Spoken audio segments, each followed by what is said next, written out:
थारैनो नैबे जि एभिक्शननि जि नटिस बे नटिसआ जोंनि थाखाय सोमोनांथाव।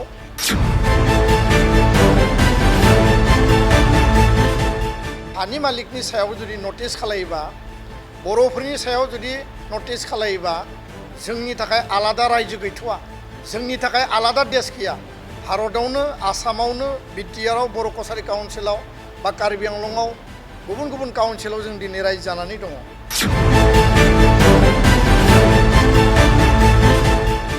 बर' हारिया बिटिआरआव बर' कसारि काउन्सिलाव आसामाव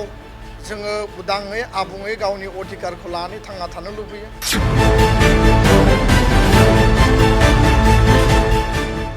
हाया जोंनि गावनि मोनसे अधिकार आरो बर' बा ट्राइबेल मानसिया हानि मालिक।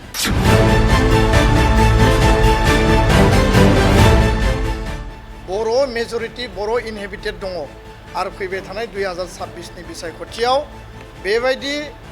माने जि मोनसे षड़यन्त्र बिनि इम्पेक्टआ थारैनो गोलैगोन। जों सोरखौबा देरहाहोनोबो हायो, सोरखौबा फेजेननोबो हायो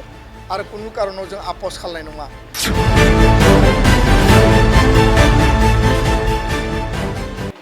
दुलाराय बर' फरायसा आफादनि उदालगुरि जिल्लानि बे मावखुलियाव दिनै मोनसे गोनां आयदाखौ लानानै हरखाबनो बे खौरांगिरि मेलखौ हांख्रायनो गोनां जादों। जाहोना जाहैबाय जे मैया 17 जुलाइ 2025 सनितपुर जिल्लानि सारिदुवार हाग्रा बिफाननि सिङाव थानाय सिंलिमारि एफआरसि आरो लोगोसेनो माखासे एफआरसिफोराव सालबारि एफआरसि आरो बारिखारा एफआरसि फरेस्ट डिपार्टमेन्टनि गेजेरजों मोनसे नटिस हरनाय जादों जे रेन्ज अफिसारा जे गोख्रैनो 7 साननि गेजेराव बे सिंलिमारि आरएफनि सिङाव थानाय नबिन दैमारि, बुद्धिराम नार्जारि, बिरेन बसुमतारि आरो गासै 40 परियालनो बिथांमोना एभिक्शननि नटिस दैथायहरदों आरो 7 साननि गेजेराव बिथांमोना बे जायगाखौ नागारनानै थांनांगौ होननानै बेयाव दैथायहरदों। सनितपुर जिल्लायाव गासै आरो बिश्वनाथ जिल्ला आनडिभाइडेड सनितपुर मोन 8 बिधानसभा समष्टि दङ। बिनिनो मोनसे बिधानसभा समष्टि पुराना सतिया आरो आथिखालनि नौदुवार।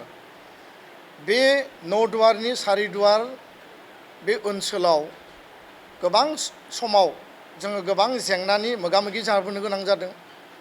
बिटिआर एकर्ड इमप्लिमेन्टेसननि गेजेरजों गामि सोसननाय, फरेस्ट राइट एक्ट 2006नि गेजेरजों हानि पट्टा होनाय, बे गासैबो खामानियाव जोङो बादा मोनबाय थादों। थेवबो दुलाराय बर' फरायसा आफादा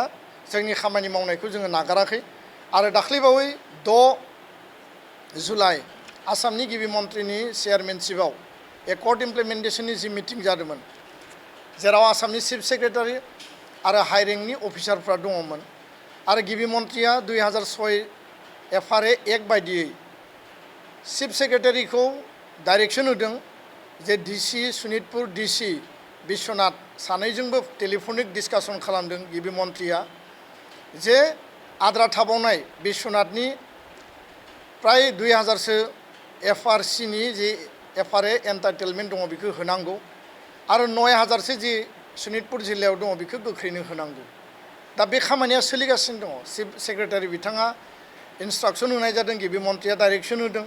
बेबायदि समाव माने डिएफअ सम्पक डेका आरो रेन्ज अफिसार सुजित नरक बिथांमोननि गेजेरजों बे ओनसोलाव नटिस सार्भ खालामनाय जाबाय आरो रायजो राजानि गेजेराव मोनसे हुलुस-थुलुस थासारि सोमजिबाय जे मा कारनाव बे नटिसखौ होनाय जाखो। जों बयबो मिथिगौ जे भारतआव मोनसे आयेन दङ एफआरए एक्ट 2006 आरो बे मते ट्राइबेला हाग्रा ओनसोलाव थानाय 2006 सननि बे आयेन बायदियै बिथांमोना हानि पट्टा मोननांगौ। फरेस्ट डुवेलार जायफ्रा 75 इयार्स बा 3 जेनेरेशन जायफ्रा नन ट्राइबेल बे फरेस्ट डुवेलार्सनि आन्दाराव गोलैयो बिथांमोना 3 जेनेरेशन जुदि मिट खालायोबा बिथांमोनाबो अधिकार मोनो। दा ट्राइबेलनि सायाव बा सन अफ द सइलनि सायाव बे जि इन्सट्राक्सन आसाम सरकारा बेयाव इमप्लिमेन्टेसननि थाखाय खामानि मावदों, लेन्ड एन्टाइटेलमेन्टनि थाखाय खामानि मावदों, डिसिआ खामानि मावदों, किन्तु DFO आरो रेन्जारनि गेजेरजों सनितपुर बिश्वनाथाव गोबां रेन्ज अफिस दङ आरो माखासे DFOफोर दङ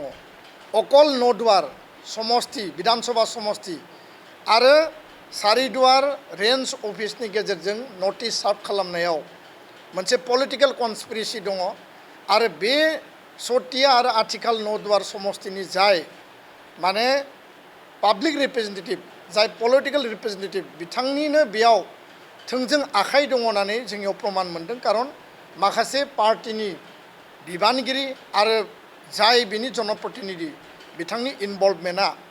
बै रेन्ज अफिसारनि गेजेरजों माने सोराङाव फैदों आरो बेखायनो दुलाराय बर' फरायसा आफादा बे मेटारखौ लानानै गोख्रोङै जों सोंखारिदों आरो कुनु कारनाव जों आपस खालामनाय नङा कुनु कारनाव जोङो बेबायदि नटिसखौ लानानै दुलाराय बर' फरायसा आफादा जोङो एक्सेप्ट खालामा आरो बिनि थाखाय मैयानो लोगो लोगो आसामनि गिबि मन्थ्रि बिथांनिसिम नैबे मेटारखौ लानानै कनभे खालामनाय जादों आरो बिथाङा हरनि गेजेरजोंब्लाबो स्पेसियेल मोनसे इन्टारभेनसन खालामनानै नैबे जि नटिसखौ बन्द खालामनायजों लोगोसे बिनि दा आथिखालनि जाय DFO आरो बे जि रेन्ज एरियानि रेन्ज अफिसार बिथांमोनखौ लोगो लोगो ट्रेन्सफार खालामनाय जादों दा बेखायनो थारैनो नैबे जि एभिक्शननि जि नटिस बे नटिसआ जोंनि थाखाय सोमोनांथाव